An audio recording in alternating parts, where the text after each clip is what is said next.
Hello everyone, সবাই কেমন আছো? আশা করছি সবাই ভালো আছো। তো সবাই মন দিয়ে পড়াশোনা করছো। তো আজ আমি তোমাদের পড়াবো এই আলো চ্যাপ্টারের লাস্ট পার্টটা, ঠিক আছে? তো এর আগে দুটো ভিডিওতে আমি বাকি পোর্শনটা ডিসকাস করে দিয়েছি। তো আজকে তোমাদের এই জিনিসগুলো বাকি থেকে গেছে, তো এইগুলো আজকে আমি ডিসকাস করে দেবো, ঠিক আছে?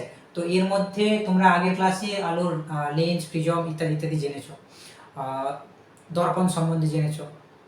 সেগুলো নিয়ে যদি তোমাদের কোনো ডাউট থাকে তো তোমরা জিজ্ঞেস করতে পারো আমাদের মেসেজ সেকশানে, বা আমাদের পুরানো ভিডিও দেখতে পারো।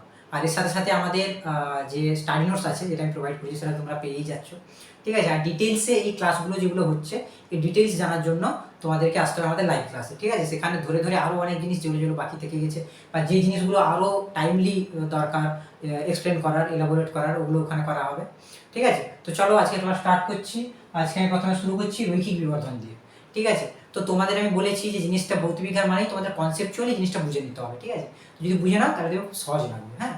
তো দেখো, প্রথমে আসছে রৈখিক বিবর্ধন। তো তোমাদের বিবর্ধন নামটা শুনে কি মনে আসছে বলো? কোনো একটা বস্তু বিবর্ধিত হচ্ছে, এই জিনিসটা মাথায় আসছে। তাহলে রৈখিক বিবর্ধন কি হবে? না, ধরো কোনো একটা বস্তু যেটা প্রধান অক্ষের সাথে লেন্সের প্রধান অক্ষের সাথে লম্বভাবে আছে, ঠিক আছে? তো সেই বস্তুটার প্রতিবিম্বটা আমরা কি পাবো? প্রতিবিম্বটা হয় বস্তুর থেকে বড় পাবো অথবা ছোট পাবো। তো এইটাই বড় পাচ্ছি না ছোট পাচ্ছি, ওইটাই আমরা এই রৈখিক বিবর্ধনে আমরা ক্যালকুলেট করবো, ঠিক আছে? তো আমরা যদি রৈখিক বিবর্ধনকে এম দিয়ে ডিনোট করি, এবং আমরা যদি প্রতিবিম্বের দূরত্বটা, প্রতিবিম্বের উচ্চতাটা যদি আমরা h2 দিয়ে ডিনোট করি, এবং বস্তুর উচ্চতা যদি আমরা h1 দিয়ে ডিনোট করি, তাহলে আমরা m সমান বলতে পারি h2/h1। অর্থাৎ কি না, রৈখিক বিবর্ধন হলো গিয়ে প্রতিবিম্বের উচ্চতা বাই বস্তুর উচ্চতা, অর্থাৎ প্রতিবিম্বের উচ্চতা বস্তুর উচ্চতার একটি অনুপাত। ওকে, আচ্ছা চলো, রৈখিক বিবর্ধন কি জিনিস হলো। এবারে তোমরা জানবে সরল ক্যামেরা। তো ক্যামেরা তোমরা সবাই দেখেছো, ক্যামেরায় তোমরা সবাই ছবি তুলো। তো কিভাবে ছবি উঠে, তার কি কার্যপ্রণালী, তার ভিতরে কি জিনিস আছে, সেগুলো ডিটেলসে জানতে হবে তোমাদের, ঠিক আছে? যেটা তোমাদের সিলেবাসে আছে। কিন্তু তার মধ্যে আজকে আমি তোমাদের ক্যামেরার গঠনটা আজকে বুঝিয়ে দেবো, ঠিক আছে? তো এখানে তোমাদের যেটা জানতে হবে সেটা হচ্ছে সরল ক্যামেরার মধ্যে প্রথমে যেটা থাকে সেটা হচ্ছে আলোক নিরুদ্ধ বাক্স। আলোক নিরুদ্ধ বাক্স জিনিসটা কি না, ক্যামেরার পেছনে একটা কালো রঙের পর্দা থাকে, পর্দা নয়, একটা বাক্স বলতে পারো তুমি, কাগজের বাক্স থাকে একটা। তো যেটার ভেতরটা কালো, অর্থাৎ কি তার মধ্যে আলো প্রবেশ করলে কোনোভাবেই যাতে বাইরে না আসতে পারে। আর কি না, তা সেটাকে চাইলে ছোট বা বড় করা যেতে পারে, ঠিক আছে? এটি হলো আলোনির্দ বাক্স। এটা থাকে একদম ক্যামেরার লাস্টের অংশে। তারপরে থাকে কি অভিলক্ষ। অভিলক্ষ মানে কি, অর্থাৎ যে উত্তর লেন্সটা আমরা ব্যবহার করি, যার দ্বারা আমরা ফটোটা কেমন আসবে, ফোকাসটা কিভাবে করব, ওইগুলো ডিনোট করি, ওটাই হলো অভিলক্ষ, ঠিক আছে? তারপরে হচ্ছে ডায়াফ্রাম। ডায়াফ্রাম হচ্ছে জাস্ট ওই লেন্সের পিছনে একটা দুটো চামড়ার একটা ছোট বিন্দুর মতো থাকে চামড়ার একটা অংশের মধ্যে। তো সেটার দ্বারা কি করি, সেটাকে আমরা সেটা সাইজকে আমরা ছোট বড় করতে পারি, যার দ্বারা আমরা ক্যামেরার মধ্যে ঠিক কতটা লাইট আসবে, ঠিক আছে, ওটা আমরা চেঞ্জ করতে পারি, বা ওটাকে আমরা রেগুলেট করতে পারি, ওটাকে আমরা করতে পারি, ঠিক আছে? তো সেটাই আমরা বলছি ডায়াফ্রাম। কতটা আলো ঢুকবে সেটাকে আমরা যেটা দ্বারা কন্ট্রোল করি সেটাই হচ্ছে ডায়াফ্রাম, ঠিক আছে? আচ্ছা, এরপর আছে শাটার। শাটারটা কি না, শাটারটা হচ্ছে কিছু না, শাটার হচ্ছে আলো কতক্ষণ সময় ধরে ঢুকবে, ঠিক আছে? ধরো একটা ফটো তুলছো তুমি, তো যদি ক্রমশ ফটো আলো ঢুকতেই থাকে, তাহলে কি আর ফটোটা হবে? একটা সময় পর আলোটা ঢোকা বন্ধ করে দিতে হবে, তাই তো? তবে তো আমরা পাবো। তো এটা একের 100 সেকেন্ড ওয়াইজ ঢুকবে, না একের 10 সেকেন্ড ঢুকবে, কত সেকেন্ড ঢুকবে, এটাই আমরা যেটার দ্বারা রেগুলেট করি সেটাকে আমরা বলছি কি না, সেটাকে আমরা বলছি শাটার। ওকে, আচ্ছা, এরপরে আসছি পর্দা। পর্দাটা কি না, আলোক রশ্মিটা তো ঢুকলো ক্যামেরার মধ্যে, তো ক্যামেরার মধ্যে ঢুকে যার উপর পড়বে বা আপতিত হবে, যার উপর আমরা দেখতে পাবো, সেটাকে আমরা বলছি কি পর্দা। তো তোমরা জানতে পারলে যে সরল ক্যামেরার গঠনটা তোমরা জানতে পারলে। এবার সরল ক্যামেরার মধ্যে কীভাবে প্রতিবিম্ব গঠন হয় কি, সেগুলো ডিটেলস আমি লাইভ ক্লাসে আলোচনা করে দেবো। ওকে, আচ্ছা, এবার আসছে মানুষের চোখে প্রতিবিম্ব। সরল ক্যামেরায় কীভাবে প্রতিবিম্ব গঠন হয় সেটা জানতে হবে। মানুষের চোখে কীভাবে প্রতিবিম্ব গঠন হয় সেটাও তোমাদের জানতে হবে। তো সেটা কিভাবে কি হয় না, সেটা হচ্ছে এটাও সেম, তোমাদের ফার্স্টে ক্যামেরার যেভাবে গঠন জানলে সেভাবে মানুষের চোখেরও গঠন জানতে হবে, হ্যাঁ? মানুষের চোখের মধ্যে কি কি আছে না আছে ডিটেলসে, তো সেগুলো আমি লাইভ ক্লাসে বলবো। মেনলি চোখে প্রতিবিম্বটা কীভাবে আমরা হয় সেটা আমি একটু বলি সংক্ষেপে। তো সেটা হচ্ছে আলোক রশ্মি আমাদের চোখের মধ্যে প্রবেশ করছে, প্রবেশ করার পর রেটিনাতে একটি উল্টো প্রতিচ্ছবি তৈরি হয়। বোঝা গেল? আমাদের চোখের রেটিনাতে কি তৈরি হয় না, প্রতিচ্ছবি তৈরি হয়। তো আমাদের চোখের রেটিনাটাকে তুমি পর্দা দ্বারা কিছুটা এর সাথে সিমিলারিটি আনতেই পারো, ঠিক আছে? তো আমাদের চোখে রেটিনাটার উল্টো প্রতিচ্ছবি তৈরি হয়, ঠিক আছে? এবারে আমাদের চোখে, তাহলে তোমার আমার প্রশ্ন আসতে পারে যে আমাদের চোখে উল্টো প্রতিচ্ছবি তৈরি হচ্ছে, তাও কেন আমরা জিনিসটা সোজা দেখছি? হ্যাঁ, আমাদের চোখের গঠন এটা তোমরা বায়োলজি ক্লাসে পড়বেই, তবুও আমি তোমাদের এখানেও আছে, এখানেও আমি লাইভ ক্লাসে ক্লিয়ার করে দেবো, ঠিক আছে? তো আমাদের চোখে উল্টো প্রতিচ্ছবি হলেও সেটা আমাদের চোখের এক বিশেষ ধর্মের জন্য, বিশেষ গুণাবলীর জন্য চোখ সেটাকে সোজা করে নিতে পারে, বুঝতে পারছো? নাহলে তুমি সব কিছু উল্টো উল্টো দেখতে। হ্যাঁ, ধরো গাছটা সোজা দাঁড়িয়ে আছে, সেটাকে উল্টো উল্টো দেখতে। তো একটু নিজে মনে মনে ইমাজিন করে নাও, দেখবে খুব হাসি পাচ্ছে। তোমার বন্ধুকে দেখছো উল্টোটা হেসে আসছে। হ্যাঁ, রাস্তা দেখছো মাথার উপর দিয়ে রাস্তা যাচ্ছে, তাই না? কিন্তু সেটা হচ্ছে মানুষের চোখের যদি সমস্যা হয়, মস্তিষ্কের কোনো সমস্যা হয়, তখন মানুষের ওই ধরনের ত্রুটি হতে পারে, তখন এরকম উল্টো দেখতে পারে। ঠিক আছে, তার আরও প্রতিকার আছে। ঠিক আছে, তো মানুষের চোখে প্রতিবিম্ব কীভাবে সৃষ্টি হয় সেটা তোমরা জানবে।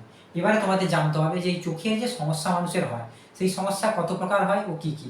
তো কত প্রকার কী কী সেগুলো বায়োলজির বিষয়বস্তু, আমাদের ফিজিক্সে বা ফিজিক্যাল সায়েন্সে যে যে জিনিসগুলো প্রয়োজন সেগুলো আমরা এখানে পড়বো। সেগুলো হচ্ছে দূরবিন্দু ও নিকট বিন্দু। আচ্ছা, সেগুলো হচ্ছে দীর্ঘদৃষ্টি ও হ্রস্বদৃষ্টি, তার প্রতিকার আছে। তার আগে দূরবিন্দু নিকট বিন্দু তোমাদের জানতে হবে। সেটা কি না, দূরবিন্দু নিকট বিন্দু হচ্ছে গিয়ে ধরো তুমি চোখে বা যে কোনো মানুষ বা যে কোনো প্রাণী বলতে পারো, চোখে কষ্ট না করে সব থেকে দূরে যে বিন্দুটা, যে বিন্দুতে কোনো বস্তু তুমি স্পষ্ট অবস্থায় দেখতে পাও, ওটাই হচ্ছে তোমার চোখের দূরবিন্দু। বোঝা গেল? অর্থাৎ কি, তুমি দেখবে যারা চোখের ডাক্তারের কাছে গেছো তারা এটা জানবে, চোখের ডাক্তারের সামনে কি থাকে, একটা অ্যালফাবেট লেখা পর্দা ঝুলানো থাকে অনেকটা দূরে, যেটাতে বড় থেকে ছোট আকারে লেখা আছে। তো চোখের ডাক্তারবাবু একটা চোখ বন্ধ করে, একটা চোখ বা কখনো দুটো চোখে দেখতে বলেন যে কতটা পর্যন্ত তুমি ছোটকে পড়তে পারছো। ঠিক আছে, তো এখানেও তেমনি তুমি দূরে চোখকে কোনোভাবে কষ্ট না দিয়ে কত দূরের একটা বস্তুকে তুমি বুঝতে পারছো স্পষ্টভাবে, তো সেটাকে আমরা বলছি চোখের দূরবিন্দু। ওকে, তো সেম এবং তার উল্টোটা হচ্ছে নিকট বিন্দু। তো নিকট বিন্দুটা কি? নিকট বিন্দু হচ্ছে যে চোখকে কষ্ট না দিয়ে যত কাছের একটা বস্তুকে আমরা দেখতে পাই, যত কাছের একটা বিন্দুতে আমরা কোনো বস্তুকে সুস্পষ্টভাবে দেখতে পাই, তাকে আমরা কি বলি? তাকে আমরা বলি নিকট বিন্দু। ওকে, তো ধরো যে তুমি আমাদের হাতে বা যে কোনো অনেক বিভিন্ন ধরনের ব্যাকটেরিয়া আছে, তো সেটা কি তুমি দেখতে পাও? চোখটাকে, হাতটাকে যতই কাছে আনো কখনোই দেখতে পারবে না। ঠিক আছে, সেটা আবার খুবই ক্ষুদ্র বলে আমরা দেখতে পাচ্ছি না। আবার ধরো কোনো একটা খাতার পৃষ্ঠাকে তুমি যদি চোখের একদম কাছে নিয়ে এসে দেখো, তাহলে কিছু দেখতে হবে? কিছু দেখতে হবে না। নির্দিষ্টটা দূর থেকে রাখলে তবে গিয়ে দেখতে হবে, বুঝতে পারলে? আবার খুব দূরে নিয়ে গেলেও দেখতে পাবে না, একটা নির্দিষ্ট দূর পর্যন্ত দেখতে হবে। তো এই যে রেঞ্জটা, এটাই হচ্ছে গিয়ে আমাদের একটা দূরবিন্দু, একটা নিকট বিন্দু। ওকে, এখান থেকে আরও অনেক জিনিস আছে, ইন্টারেস্টিং জিনিস, তো সেগুলো আমাদের লাইভ ক্লাসে ডিসকাস করে দেবো। আমাদের লাইভ ক্লাসে এলে এই ধরনের ডাউট সব তোমাদের ক্লিয়ার হয়ে যাবে। ঠিক আছে, আচ্ছা, এরপরে যেটা তোমাদের পড়তে হবে সেটা হচ্ছে দীর্ঘদৃষ্টি, হ্রস্বদৃষ্টি ও তার প্রতিকার। ঠিক আছে, দীর্ঘদৃষ্টি অর্থাৎ কিছু কিছু মানুষের চোখের কিছু সমস্যা হয়, বুঝতে পারলে? তার কারণে কি হয় না, সে কাছের জিনিস কেউ দেখতে পায়, কেউ আবার দূরের জিনিস দেখতে পায়। তুমি দেখবে তোমাদের পরিমণ্ডলীতে অনেকেই চশমা পরে, তো বিভিন্ন জনের বিভিন্ন সমস্যা, জিজ্ঞেস করলে তুমি জানতে পারবে যে কেউ কাছের জিনিস সুস্পষ্ট দেখতে পান, কেউ আবার দূরের জিনিস সুস্পষ্ট দেখতে পান, কাছের জিনিস সুস্পষ্ট দেখতে পান না।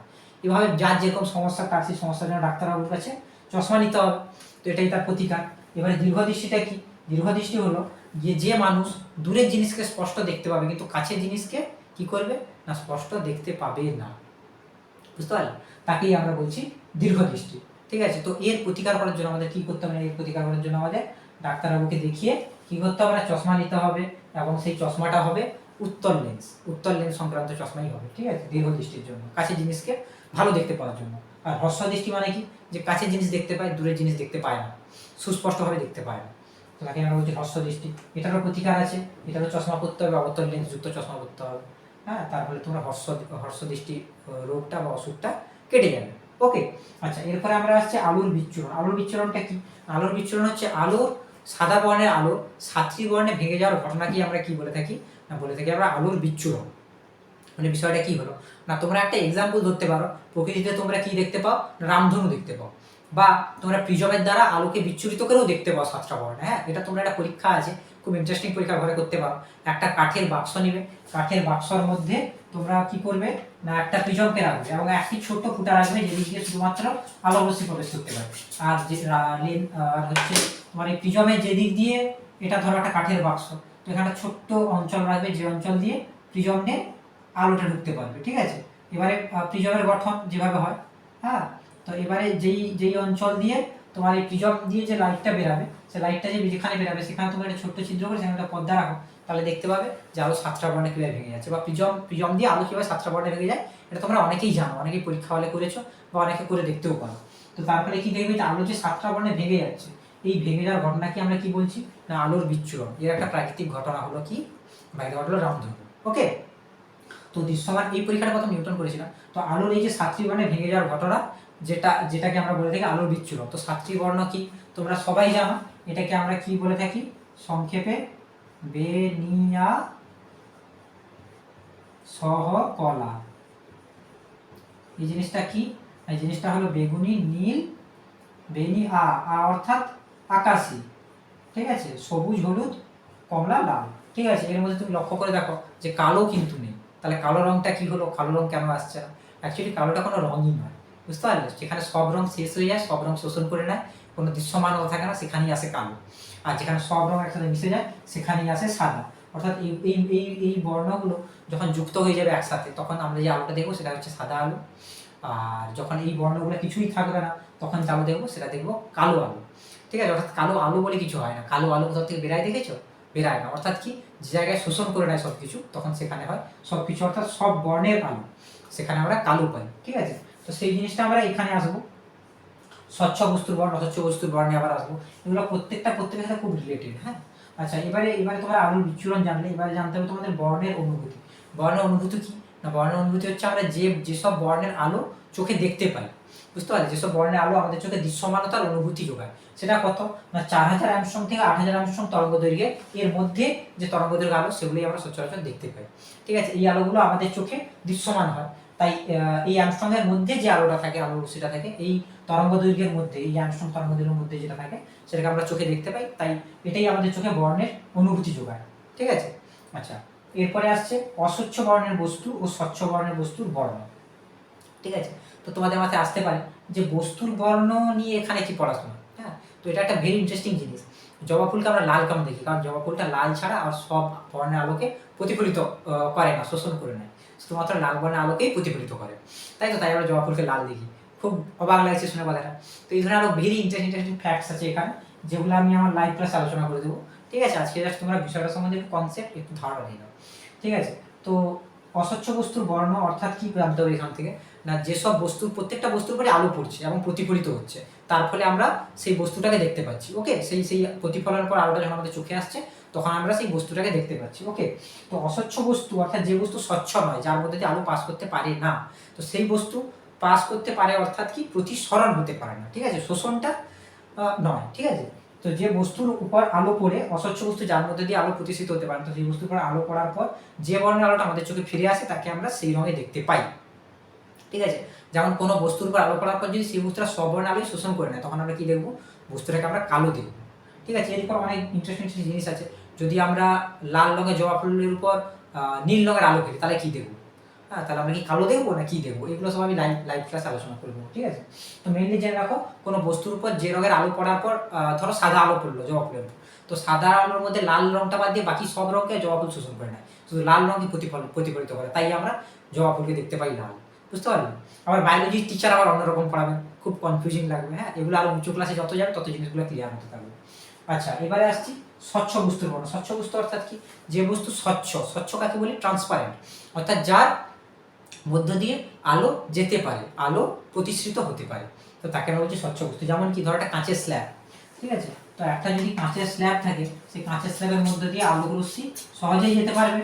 তো আলোক রশ্মি যখন কাঁচের স্ল্যাবের মধ্যে দিয়ে যাবে, তখন আমরা এই কাঁচের স্ল্যাবকে কী রঙে দেখবো বা কী বর্ণে দেখবো? যেই রঙের আলো যাবে সেই বর্ণে আমরা দেখবো। তাই তো, তো তুমি যদি একটা লাল রঙের কাঁচের স্ল্যাব নাও, তার মধ্যে লাল আলো পাঠালে আমরা কাঁচের স্ল্যাবটাকে লাল দেখবো, কিন্তু তার মধ্যে অন্য বর্ণের আলো পাঠাও, সেটাকে আমরা দেখতে পাবো? সেটা কি পাবো না পাবো, সেটা আমাদের লাইভ ক্লাসে আলোচনা হবে। হ্যাঁ, তো সেটা আমরা কিছু ক্ষেত্রে কালো দেখবো, কিছু ক্ষেত্রে দেখতেই পাবো না, তাই না?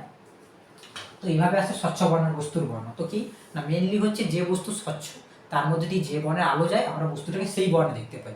তাই তো, এবারে কিছু কিছু ক্ষেত্রে ধরো স্বচ্ছ বস্তু যদি নির্দিষ্ট কোনো কালার থাকে, যেমন লাল রঙের একটা কাঁচের স্ল্যাব আছে, তো তার মধ্যে আমাকে লাল আলো পাঠালেই আমি একমাত্র ওটাকে লাল দেখবো, তাই না? আচ্ছা, এরপরে আসছে আমরা আলোর বিক্ষেপণ। আলোর বিক্ষেপণটা তোমাদের বলতে গেলে তোমাদের বুঝতে একটু অসুবিধা হতে পারে, কিন্তু যদি এক্সাম্পলটা দিই তাহলে খুব সহজেই তোমরা বুঝতে পারবে। এক্সাম্পলটা কি না, সকালবেলা কেন আমাদের আকাশটা একরকম কালার দেখায়, সন্ধ্যাবেলা কেন আরেক রকম কালার দেখায়, আকাশের রং কেন নীল হয়? হ্যাঁ, ছোটো বাচ্চার প্রশ্ন শুনে খুব হাসবে, আকাশের রং কেন নীল হয়, স্যার পড়াচ্ছেন ক্লাস 10-এ, কিন্তু যদি তোমার ছোটো ভাই তোমাকে প্রশ্ন করে ফেলে, দাদা আকাশের রং কেন নীল, তুমি কিন্তু উত্তর দিতে পারবে না। তো সেটা জানার জন্য কী করতে হবে? ফিজিক্যাল সায়েন্স পড়তে হবে, তাই না? আকাশের রং কেন নীল, তো কী হয় মেনলি, তো সূর্য থেকে যে রশ্মিটা আসছে, তার মধ্যে বাতাসে যে ধূলিকণা, বালুকণা, বিভিন্ন জলীয় বাষ্প প্রভৃতি আছে, তো সেগুলোর দ্বারা বিচ্ছুরিত হয়ে আলোর বিক্ষেপিত হয়ে যায়। তার ফলে কী হয়, একটা নির্দিষ্ট বর্ণের আলোকে আমরা দেখতে পাই, বাকি বর্ণের আলোগুলো শোষিত হয়ে যায়। তাই তো? এটা বিভিন্ন ক্ষেত্রে বিভিন্ন হয়। আলোটা যতটা দূরত্ব অতিক্রম করে আসে তার উপর নির্ভর করে আলোটার তরঙ্গ দৈর্ঘ্য কতটা বেশি আছে না কম আছে, তার উপর নির্ভর করে যে সেই তরঙ্গ দৈর্ঘ্যটা থেকে যেই বস্তুটার সাথে ধাক্কা লাগছে, অর্থাৎ যে ধূলিকণার সাথে ধাক্কা লাগছে, তো সেই ধূলিকণাটা কতটা এনার্জি ওর কাছ থেকে নিয়ে নেবে, তার ফলে ওটার কত তরঙ্গ দৈর্ঘ্য থাকবে, আর যেই তরঙ্গ দৈর্ঘ্য থাকবে সেই তরঙ্গ দৈর্ঘ্যে কোন আলো আমরা দেখতে পাবো। এখান থেকে আমরা আসছি আলোর বিক্ষেপণের ধারণা। ঠিক আছে? তো আলোর বিক্ষেপণের একটা এক্সাম্পল কি না, আমরা সন্ধ্যাবেলা আকাশকে, সন্ধ্যার আগে আকাশকে লাল রঙে দেখতে পাই বা আকাশের রঙ আমরা নীল দেখতে পাই। এর একটা এক্সাম্পল হচ্ছে আলোর বিক্ষেপণ। ঠিক আছে? তো মোটামুটি বিষয়গুলো তোমরা বুঝতে পারলে, এই জিনিসগুলো তোমাদের আজকের ক্লাসের বিষয়বস্তু আলোচনা। তো মোটামুটি আজকের চ্যাপ্টার শেষ হয়ে গেল। ঠিক আছে? তো এর আগের ভিডিওগুলো তোমরা দেখবে, আর আজকের ক্লাসটা তো তোমরা দেখছোই মন দিয়ে। তো এগুলো দেখার পর যদি তোমাদের কোথাও কোনো ডাউট থাকে, কোথাও কোনো সমস্যা থাকে, তোমরা অবশ্যই জানাবে। আর এর মধ্যে কিছু কিছু জিনিস যেগুলো ভেরি ইম্পর্টেন্ট, যেমন সরল ক্যামেরার কীভাবে প্রতিছবি তৈরি হয়, এই ধরনের কিছু কিছু জিনিস থেকে গেলো যেগুলো পরীক্ষার জন্য খুব ইম্পর্টেন্ট। তো ইম্পর্টেন্ট জিনিসগুলো ক্লিয়ার করার জন্য আমাদের আমাদের লাইভ ক্লাসে আসতে হবে। ডাউট ক্লাসে তো অবশ্যই তোমরা ডাউট জানালে সেগুলো ডাউট ক্লিয়ার করা হবে, কিন্তু লাইভ ক্লাসে আসতে হবে, লাইভ ক্লাসে পড়তে হবে, তারপরে তোমাদের মধ্যে ডাউট তৈরি হবে, তবে তোমরা ডাউট জিজ্ঞেস করতে পারবে। ওকে, তো চলো আজকের ক্লাস এই পর্যন্তই, দেখা হচ্ছে নেক্সট ক্লাসে। আর তোমাদের কোনো সমস্যা হলে তোমরা অবশ্যই জানাবে। ঠিক আছে? তো ততক্ষণ তোমরা মন দিয়ে পড়াশোনা করতে থাকো, ভালো থাকো, সুস্থ থাকো। ওকে, চলো, টাটা, বাই।